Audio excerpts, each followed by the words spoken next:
एक साधू रस्त्याने चालले होते. उन्हो तापलेली, तहान प्रचंड लागली होती. थोडं पुढे गेले तर एका कुंभाराचं घर लागलं. साधूंनी त्या कुंभाराला नम्रतेने विचारलं, बाबा, थोडं पाणी मिळेल का? कुंभार म्हणाला, महाराज, नक्की, आणि आदरपूर्वक त्यांना पाणी दिलं.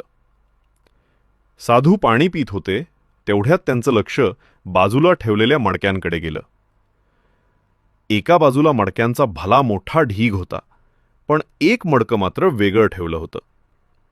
साधूंनी विचारलं, हे एकच मडकं वेगळं का ठेवलं आहेस रे बाबा?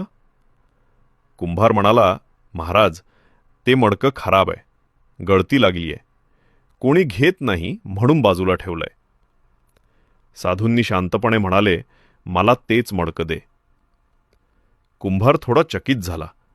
महाराज, तुम्हाला हवं असेल तर चांगलं मडकं घेऊन जाना, फुटकं मडकं नेऊन काय फायदा?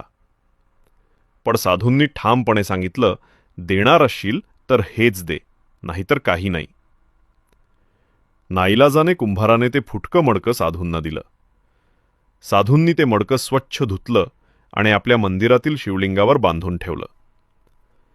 आश्चर्य म्हणजे कालपर्यंत कोपऱ्यात पडलेलं निरुपयोगी ते मडकं आज साधूंच्या सहवासाने देवकार्य करू लागलं.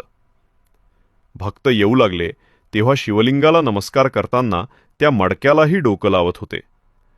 त्यांच्या मनात आनंद पसरत होता. जर एक मातीचं मडकं साधूंच्या संगतीने इतकं पवित्र होऊ शकतं, तर आपण मनुष्य म्हणून जर गुरूंच्या, संतांच्या, चांगल्या व्यक्तींच्या सहवासात राहिलो तर आपलं जीवन किती सुंदर घडेल. म्हणूनच संगत चांगली असावी. जय जय रामकृष्ण हरी.